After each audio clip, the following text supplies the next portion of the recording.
La question des transports urbains est aujourd'hui au cœur du développement de la Turquie.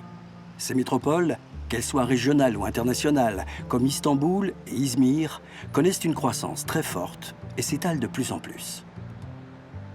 Les déplacements intra-urbains sont ainsi démultipliés, entraînant une congestion des voies de circulation. La mobilité des hommes et des femmes se fait au ralenti.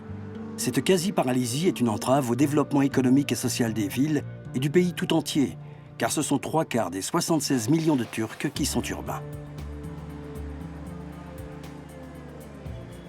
Pour poursuivre leur croissance, ces métropoles doivent relever le défi de la mobilité et trouver comment construire la ville durablement autour de transports planifiés.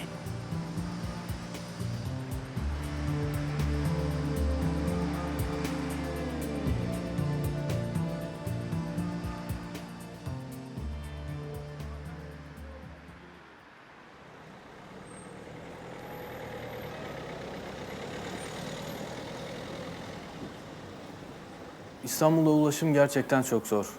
Belli bir yere gitmek için çoğu zaman 3 araç veya da 4 araç değiştirmeniz gerekebiliyor.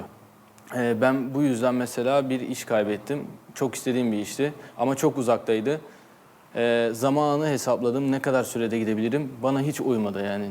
Modern bir şehirde nasıl söyleyeyim, bunlar konuşulmamalı, bunlardan bahsetmemeliyiz biz aslında. Rahat rahat ulaşımımızı sağlamalıyız yani. Her yere kısa sürede gitmemiz gerekiyor. Istanbul. Entre Europe et Asie, cette immense mégalopole de 14 millions d'habitants, sur une surface égale à la moitié de l'Île-de-France, cristallise les enjeux autour des transports.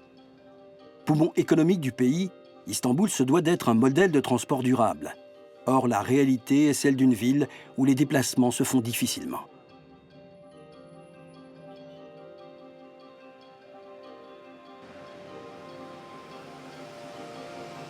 Istanbul est à la fois comparable aux autres villes turques par justement l'étalement, mais à une autre dimension, quoi. Donc il faut tout multiplier par 5 ou 10, avec en outre une caractéristique qui est liée à la structure du site, parce qu'il y a ces grandes ruptures que sont la Corne d'Or et le Bosphore, qui évidemment sont des éléments qui contraignent considérablement l'organisation et la définition d'un réseau de transport. Aujourd'hui, les transports à Istanbul ne sont pas à la hauteur des besoins et des attentes, et n'ont pas l'envergure de ceux d'une mégalopole à rayonnement international. Mais le changement est en cours, et les projets se multiplient pour faire de la ville la figure de proue des transports en Turquie. İstanbul'da her yerde metro, her yere metro hedefine bir adım daha. Şişhane, Haliç Metro Geçiş Köprüsü, Yenikapı metro hattını açıyoruz. Taksim metrosunu Haliç Metro Geçiş Köprüsü ile Marmara'ya bağlıyoruz. Böylece şimdi Taksim-Üsküdar 16,5 dakika. La municipalité d'Istanbul porte elle-même un programme ambitieux, donc développement de son transport. Elle y consacre d'ailleurs des moyens financiers assez importants. Les investissements en termes de transport représentent plus de la moitié du budget d'investissement de la collectivité. En 2004, la ville ne comptait que 45 km de réseau ferré. Aujourd'hui, en 2013, ce réseau actuellement en utilisation est d'environ 150 km et la municipalité a l'ambition de le porter jusqu'à 400 km à l'horizon 2019. Donc on voit des chiffres de progression multipliés par 10 en une quinzaine d'années, ce qui est assez considérable. Au centre du changement, il y a les municipalités. Ce sont elles qui donnent l'impulsion, mais elles ne sont pas seules dans cet immense chantier. L'AFD a accompagné la municipalité d'Istanbul dans son plan de développement du transport urbain, et notamment en finançant en 2008, par un prêt de 120 millions d'euros, l'extension nord de la ligne M2. Cette extension nord permet de relier le quartier d'affaires de Levent au quartier plus résidentiel du nord. Et donc elle a permis d'augmenter à la fois l'accessibilité du réseau, mais aussi le maillage du réseau de métro, en sachant que la ville d'Istanbul ne compte actuellement que 4 métros.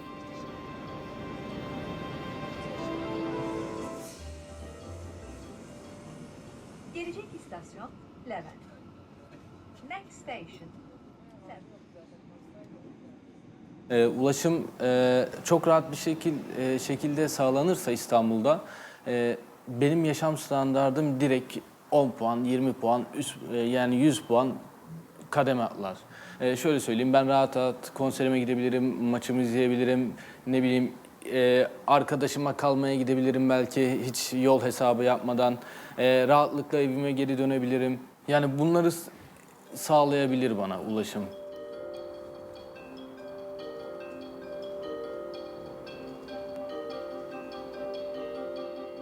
Le point clé, c'est de faire en sorte que les transports retrouvent un rôle moteur dans l'organisation et le développement des villes. Parce que pour l'instant, ils sont dans une logique de rattrapage. Mais il faudrait renverser la logique et faire en sorte que eh bien, les modes de transport puissent donner forme aux villes, en tout cas dans leurs nouvelles extensions, et d'une manière plus économique et d'une manière plus rationnelle.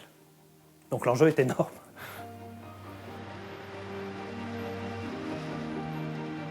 Après avoir soutenu l'extension nord de la ligne M2, l'AFD a financé en 2012 l'extension sud de cette même ligne qui va maintenant jusqu'à la station multimodale de Yenikapı. C'est une station qui va permettre de relier deux lignes de métro, une ligne de tramway, une gare maritime et aussi un RER qui s'appelle le Marmaray qui permet lui de relier l'Europe à l'Asie par un tunnel qui passe sous le Bosphore.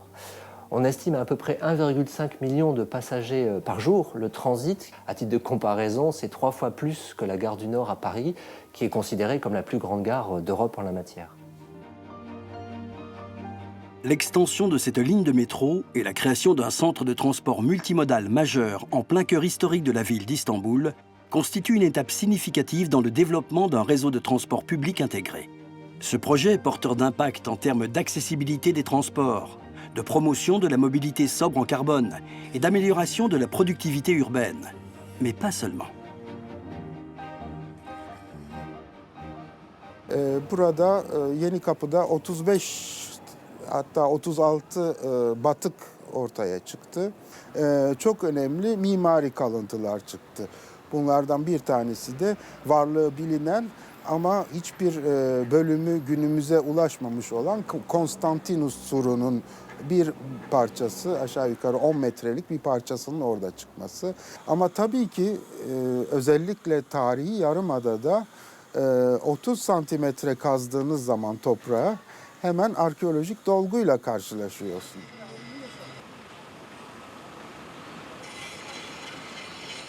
Ve bunun gerektiği gibi belgelenip istasyon inşaatının bu kazılardan çıkan sonuçlara göre gerektiğinde yerinin değiştirilerek istasyonun inşa edilmesi bu bir ilk örnek ve bu bir model olacağını umuyorum Türkiye için. Kentin gelişimini durdurmaya kalkarsak İstanbul bir kent olmaz, bir müze olur. Ve yaşamaz. Yani bu kent yüzyıllardır, hatta 1000 yıllardır yaşamakta olan bir kent. Bu yaşamını da devam ettirecektir. L'exemple de Yenikapı est un arbitrage prouvant que patrimoine et développement urbain peuvent s'harmoniser en un consensus mêlant modernité et héritage.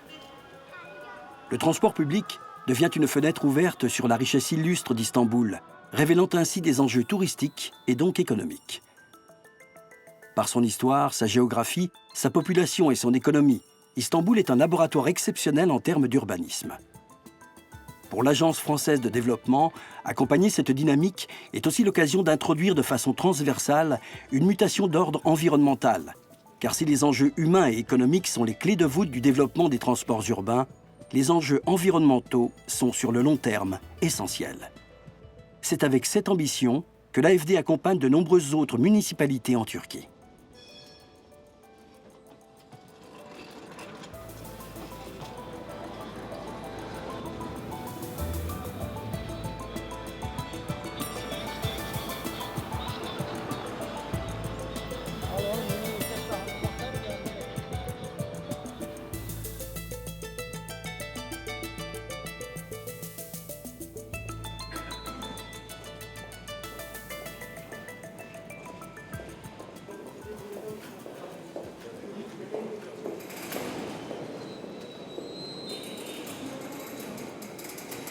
İşe gemiyle gitmeyi tercih ediyorum çünkü İzmir'de iş çıkışları ve işe gidiş saatleri çok yoğun oluyor trafik.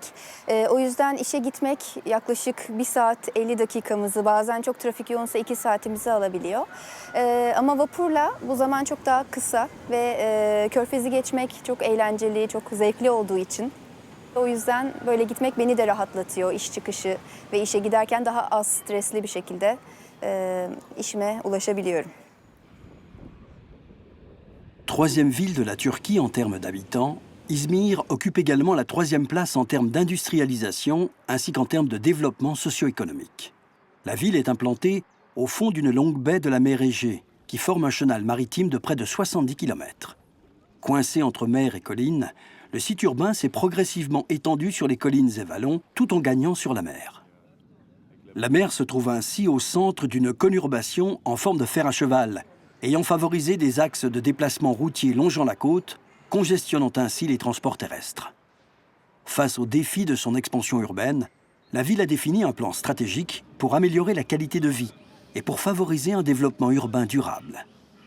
Le transport urbain représente un enjeu majeur décliné en un vaste programme ambitieux pour réduire la congestion automobile et faciliter l'accès du centre aux périphéries. Ce plan traduit le souhait du maire de faire de la ville un modèle en termes de mobilité urbaine en renforçant notamment le transport maritime. La ville doit se réapproprier en quelque sorte la mer et faire dans son image une place plus centrale à l'élément maritime, réinscrit comme ça dans le quotidien des déplacements. Et là aussi, ça permet de mieux positionner Izmir comme métropole maritime méditerranéenne, aussi par la politique de transport. L'AFD a pu accompagner la municipalité d'Izmir pour l'achat de nouveaux bateaux de transport passagers. C'est 15 ferries qui ont été cofinancés par l'AFD et qui vont remplacer donc une flotte existante de bateaux plus anciens par une flotte et donc des bateaux qui sont plus économes, plus efficaces, plus sobres en matière de consommation énergétique. Alors ce sont des bateaux en fibre de carbone, alors, ce qui est une première en Turquie.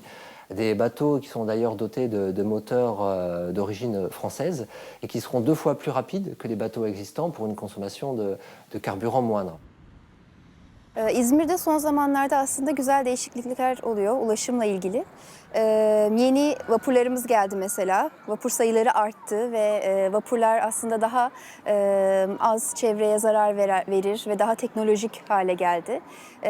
Aynı zamanda vapur iskeleleri yenilendi ve sahil yolunda bisikletleri kullanabileceğimiz alanlar yapıldı. Ümit ediyorum ki böyle yenilikler devam eder ve işe gidenler için daha çok otobüs sayısı artmaya, vapur sayısı ve seferleri artmaya da devam eder.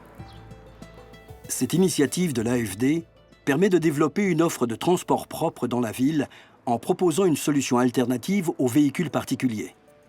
Les transports maritimes permettent de soulager à la fois les transports terrestres, engorgés, tout en augmentant l'accessibilité et la répartition des activités autour de la baie d'Izmir.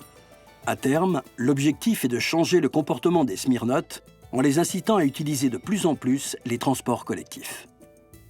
Donc l'AFD a pu financer de manière directe l'achat de nouveaux ferries passagers à Izmir, mais nous avons aussi contribué donc, à la dotation de 300 nouveaux bus à la compagnie de transport routière de la ville d'Izmir qui s'appelle Eşot. Et ça grâce au prêt qui a été fait à Denizbank. C'est un prêt en intermédiation financière, c'est-à-dire l'AFD a fait un prêt à Denizbank, à charge pour cette banque de refaire des prêts aux collectivités locales, et notamment à Eşot. À travers le prêt à Denizbank, l'AFD a pu toucher plus de 90 collectivités territoriales et a pu bénéficier du réseau important d'agences de Denizbank pour toucher les collectivités de taille moyenne.